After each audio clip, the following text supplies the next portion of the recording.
All right, today's lesson is 4.1b, so there's your warm-up.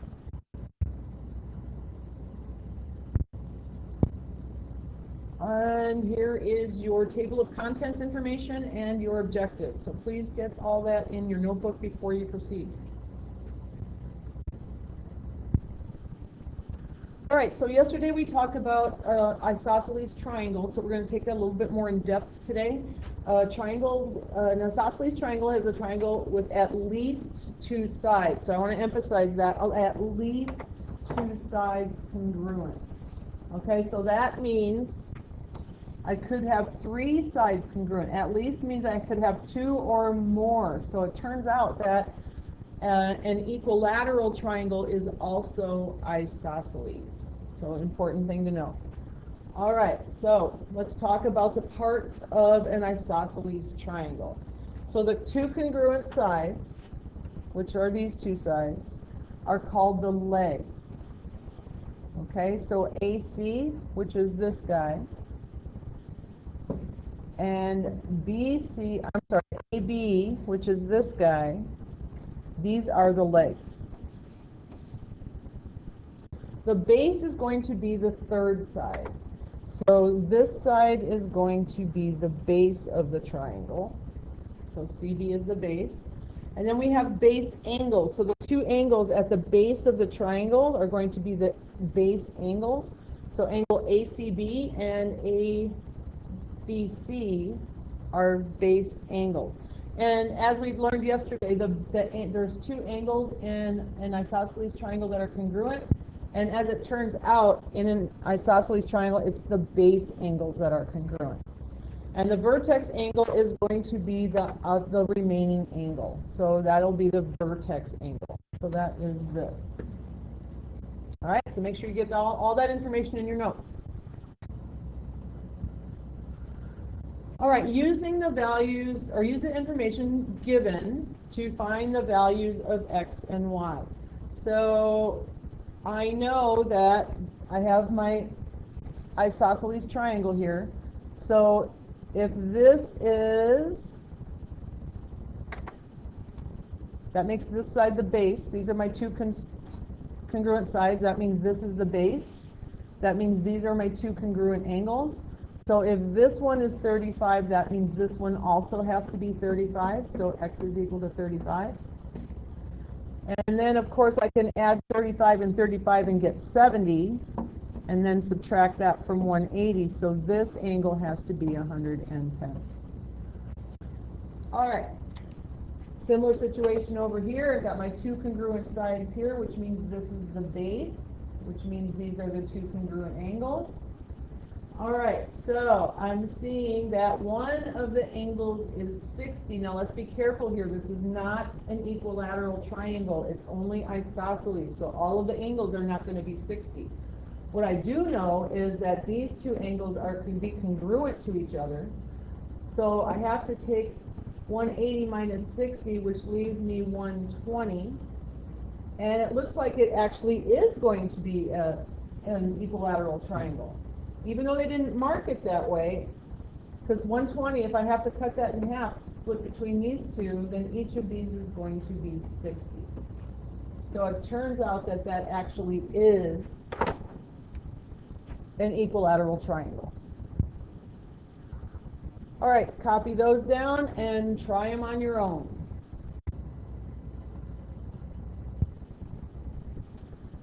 Okay, so we have the same thing here, except now we have to do a little roadmap reading.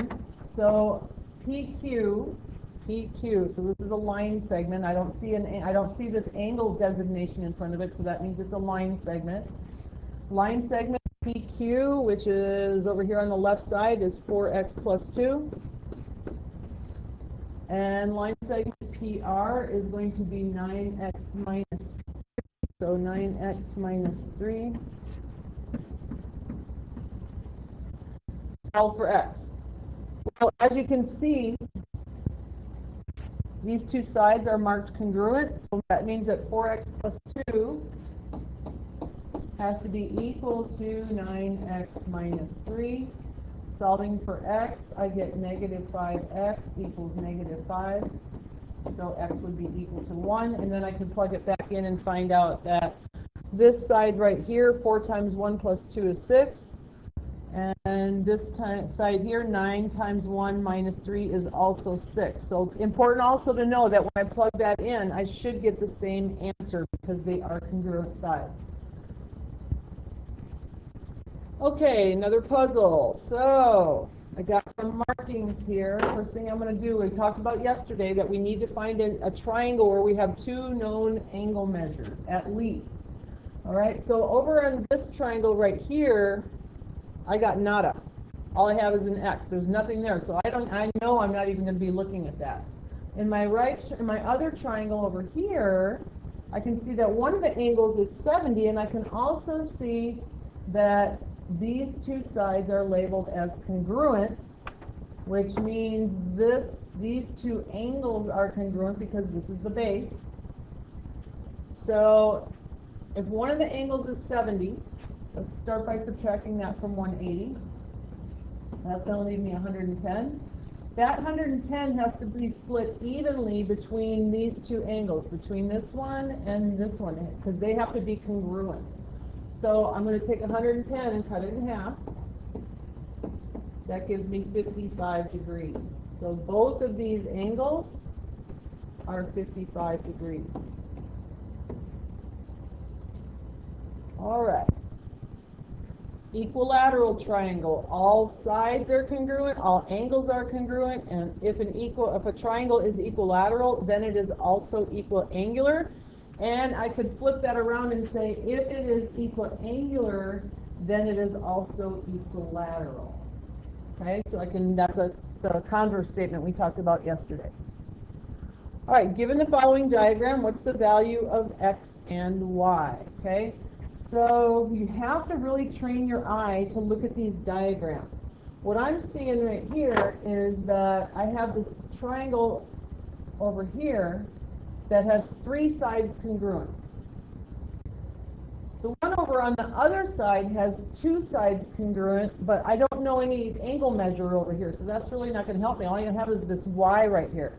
So that's really not going to help me out a whole lot. But I do know that if I have 3 sides congruent, that the angle measure of that makes it an equilateral triangle, and the angle measure of any equilateral triangle is going to be 60. So if that's 60, then this is 60, then this is 60. All right, moving on. I know that triangle for sure now. I also can see that these 2 angles are a linear pair. So that means they have to add to 180 because they make a line. So that would make this angle 120. All right, let's go further. I'm going to erase what I got here so far. So this one's 120. And this triangle, if you will also notice, this triangle right here is isosceles. So because it's isosceles, these 2 angles have to be congruent. Therefore, I'm going to subtract my 180 minus my 120, which is going to leave me 60, which has to be split evenly between these 2 angles. So this one's got to be 30, and this one's got to be 30. I guess I should mark my little degrees on there. Okay, and if I add these 3 back together, 120 plus 30 plus 30, it does give me my 180, which is what I need. All right, use the following information use the information provided in the diagram to find x and y. All right, again, my triangle on the right, which would be this guy, all I know is it's isosceles. I don't know any angle measures, so I can't start there. There's no number for me to go with there. On my triangle on the left, I know it's isosceles, and I have one known angle measure, which is this guy right here. I know that guy is 70 degrees. All right, so that means that since these are my legs of my isosceles triangle, this has to be the base, which means these 2 angles have to be congruent. All right, so if they're congruent, 180 minus 70 equals 110. Cut in half, these guys each have to be 55 degrees. All right, moving on. If this angle is 55, then I know this angle is also 55 because they are vertical angles. All right, let's see what I know here. So I've got, here's my congruent sides, which means this side is my base, and these two angles are congruent. So if this guy's 55, then this guy's has to be 55. And since those add up to 110, 180 minus 110 equals 70 degrees. So this one is 70. So it looks like they're actually mirrored or reflected triangles, or maybe reflected and rotated. Exterior angles of a triangle. On the outside of the triangle, if you extend the line out, for example, if I extend this line out right here, I can make an angle that is on the exterior of the triangle. That angle would be also supplementary, or you could say a linear pair with that interior angle of the triangle. All right, so let's talk about how we're going to use that information.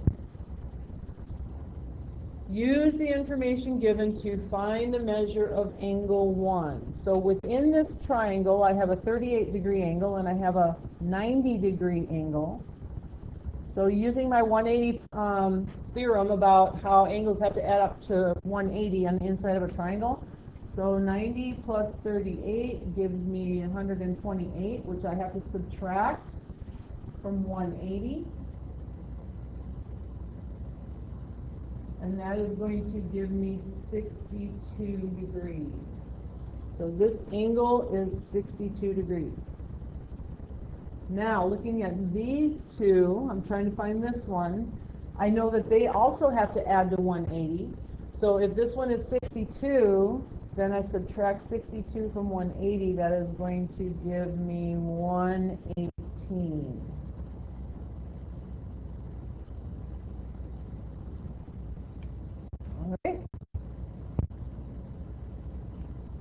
All right, use the information given. They didn't give me any numbers in this one, but my keen eye has observed that I see 3 congruent sides here, which means these 3 angles on the inside of this triangle are 60 degrees, which means this one has to be 120, because they have to add to 180 because they're a linear pair. Use the given information to find the value of x. All right. So this one's going to be a little more complicated. I know that these 2 angles have to add to 180. Well, let's say that this was a number. Let's say that this was, I'm just going to make something up. Let's say it was 80 degrees. Well, I know I could find this angle by subtracting that from 180. That would be 180 minus 80, so that would be 100 degrees. So this angle, if this angle right here was 80, this angle right here would have to be 100 degrees, because they have to add up to 180. Well, I'm going to use that same concept to solve for this angle, except now I have a little bit more complicated expression here. But the same thing is going to apply. They still have to add to 180, and I still can find this angle right here by subtracting this from 180, just like we did when it was a number. So this angle right here is going to be 180 minus, now here's the thing, you have to remember to put this in parentheses, because you're subtracting the whole thing. Okay, so distribute, make sure you distribute that -1 through. That's going to give you -8 minus 6x.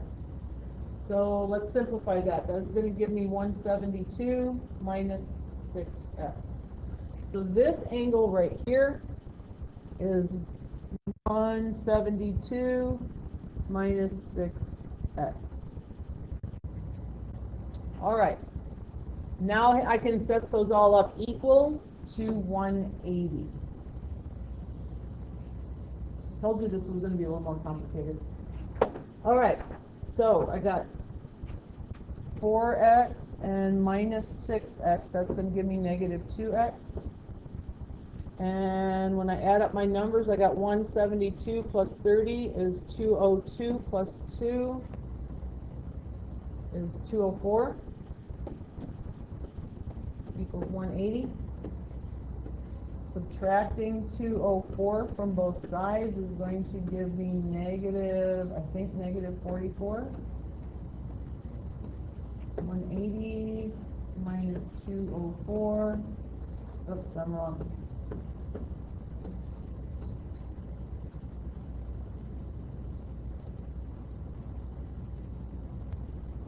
Okay, scratch that. I had to grab the calculator on that one. It ends up being negative 24, which means x is going to be 12. So I can take, it only asked me to find the value of x. It didn't ask me to find the e. So I guess I'm done. I found out what x is. All right, let's try another one of those. So this angle right here is 10x minus 10. This one is 30. And this one right here is going to be 180 minus 12x minus 4. Distributing that through is going to give me 180 minus 12x plus 4, because these two negatives are going to make a positive. All right, so 184 minus 12x is going to be this one. So 184, let's give me some, I need some more space here. So 184 minus 12x. All right, so now I have to find x, which is going to be, let's combine our like terms. I got 10x minus 12x. That's going to give me negative 2x. And then I have 30 minus 10, which is 20, plus 184, which gives me 204. Is this the exact same problem?